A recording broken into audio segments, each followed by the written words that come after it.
ئەم فۆتوانی لێرە نمایش کراون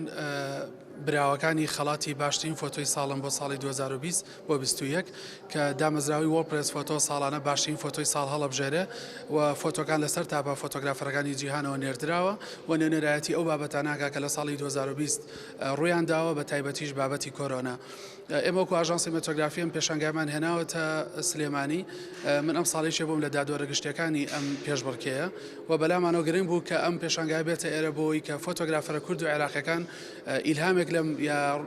ڕوئایەکی باشتریان هەبێ بۆ داهاتوو بزانن کە چۆن کاری فۆتۆی ڕۆژنامەوانی بە شێوەیەکی پرۆفێشناڵەکەن و جگە لەوەش بۆ چاوی بینەری گشتی کە بتوانن لە ڕێی ئەم پێشانگایەوە ببینن کە لە 100% بە سەربەخۆیی لە چاوی فۆتۆگرافەرەکانەوە بزانن چی ڕوویداوە بۆی ئەوە بۆ ئێمە زۆر گرنگ بوو. 145 فۆتۆمان هەیە و ئەو بابەتانەی کە نمایش کراوە لێرە بابەتی ژینگەییە، پۆرتریتە پرۆژەی درێژخایانە، هەواڵی بەپەلەیە، هەواڵی گشتیە لەگەڵ کێشە هاوچەرخەکان و بابەتی وەرزشیشە. ئەم پێشەنگایە لە ئەمڕۆ دەستی پێکردووە بۆ ماوەی مانگێک بەردەوامە بێ هەموو ڕۆژێک لە سەعات 9 بەیانی تا 5 لە گەلەری مێتۆگرافی بەردەوام بێت.